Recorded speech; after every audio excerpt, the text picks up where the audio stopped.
Doctor साहब wisdom teeth के बारे में बताएँ कि ये इसी बेसिकली इस टीथ का मकसद क्या है? ये हुँ। हमारे मुँह के अंदर जिसे अक्लदार कहते हैं, हुँ। ये क्यों है? इसका क्या काम है? ये वैसे बड़ी बेअक्ल सी दाढ़ लगती है, कहीं भी घुस-घुस जाती है। अच्छा, पहले मैं ये बता दूँ कि इसका नाम अकलदाढ़ क्यों रखा गया है? हाँ जी, दूध के तमाम दाँत जब गिरना शुरू होते हैं 6 साल की उम्र से, तो 12 साल की उम्र तक सारे गिर के पक्के दाँत या परमानेंट दाँत आ जाते हैं। लेकिन विज़डम टूथ है, ये 17 साल की उम्र में आती है। अच्छा, अब चूँकि देर से आती है, अकल भी देर से आती है, तो उसको कोरिलेट करके इसका नाम अकलदाढ़ रख दिया गया। हमारी किताबों में भी इसको विज़डम टूथ ही कहते हैं, इसका अकल से कोई ताल्लुक नहीं है। बिल्कुल ठीक। ये नहीं कि निकलवा देंगे तो आपकी अकल खत्म हो जाएगी, ऐसा नहीं है।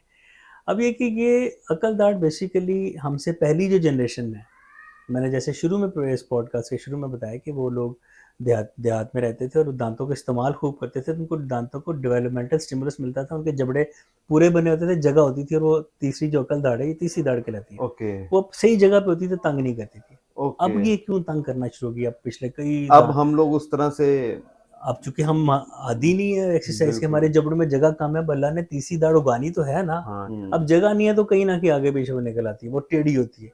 अब जब टेढ़ी दाढ़ उगती है तो उगते वक़्त तकलीफ़ देती है।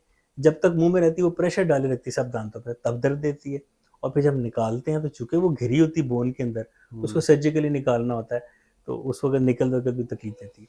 मेरी इन बातों से कहीं व्यूअर्स देखने वाले डर ना जाएँ, इसमें हुँ, आजकल डेंटिस्ट्री बिल्कुल भी खतरनाक या पेनफुल नहीं है। हुँ। अकल दाढ़ अगर आ गई है और उसका निकालना ज़रूरी है, तो बड़े सेफ तरीके से, बड़े पेनलेस तरीके से ऑलमोस्ट वो निकल जाती है।